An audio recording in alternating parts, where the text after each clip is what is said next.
اهو الدولار وصل 51 وشويه والبورصات ابتدت تقع، وبدأ يحصل اللي كنا بنحذر وبنتكلم عليه بقالنا يومين، بداية الحرب العالمية التجارية.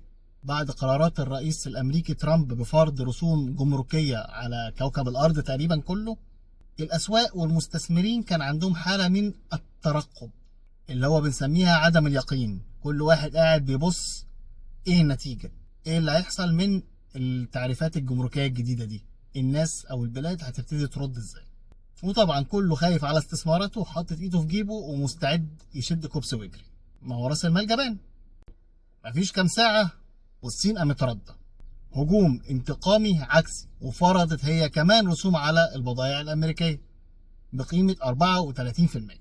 وحسب ما أعلنوا التعريفة دي رد على تصرفات الولايات المتحدة الأمريكية اللي بتتناقض مع قواعد التجارة الدولية، وطبعا بتضر بحقوق الصين ومصالحها. نفس الكلام اللي احنا اتكلمنا عليه من يومين لما قلت لكم الراجل بيهد اساسيات التجاره العالميه. المهم علشان تبقى فاهم بس هم مين اللي بيتخانقوا. انت دلوقتي عندك في كفه اكبر مصنع في العالم الصين، وفي الكفه الثانيه اكبر مستهلك في العالم امريكا. اما الاثنين دول يتخانقوا احنا كده داخلين على وضع مش عاطفي. وطبعا البورصات كلها النهارده احمرت، وحالة بيع سريعة للأسهم بسبب الخوف من الركود العالمي اللي حذر منه بالفعل بنك جي بي مورجان، وقال إن نسبته زادت احتمال حدوثها في 2025 60%.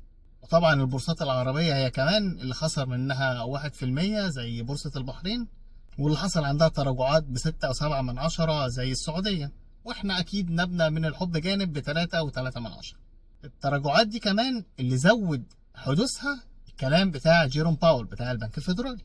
ما هو الراجل طلع قال لك ان كده التضخم هيزيد بسبب الاجراءات اللي بيعمله ترامب، وان كده الوضع هيبقى غير مستدام.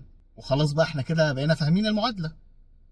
تضخم عالي يعني تباطؤ نمو، فايده مرتفعه فلوسك في الذهب او الفضه. حروب اقتصاديه يعني ضعف في التجاره العالميه بيؤدي لركود برضه فلوسك في الذهب او الفضه. بس خدوا بالكم من حاجه بقى، انت النهارده لما بتبيع اسهمك في حد تاني بيشتريها، فلازم تعرف توازن اللعبه دي كويس لو ان انت راجل متمرس في الحته بتاعت البورصه دي. لان اللي بيشتري منك ده مش عبيط، اللي بيشتري منك ده عارف انها هتنزل شويه وترجع ترتفع تاني، فهو بيشتري منك في الرخص.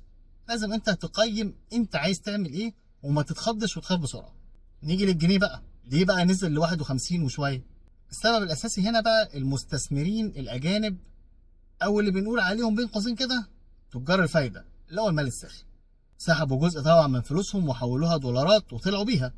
والطلوع ده من الاسواق الناشئه كلها ومن ضمنها مصر، وده نوع من الاجراءات الاحترازيه. بيأمن نفسه كده عشان يبقى معاه شويه سيوله لحد ما يشوف الدنيا هتمشي ازاي. معلومه كده على الماشي، استثمارات الاجانب في ادوات الدين الحكوميه المصريه اللي هو الهوت ماني وصل 41.3 مليار دولار في اخر ديسمبر 2024 حسب بيانات وزاره الماليه المصريه. عموما الوضع الحالي حذر جدا ومقلق، خصوصا ان الانظار متجهه ناحيه الاتحاد الاوروبي اللي هو كمان ابتدى يزمجر ومش عاجبه الجمارك الكتيره اللي محطوطه عليه دي. من الاخر خد بالك من فلوسك وتابع الاخبار اول باول. الموضوع مش تحليلات ماليه بس، لا، في حاجات بتحصل على الارض بقى لازم تبقى مركز معاها.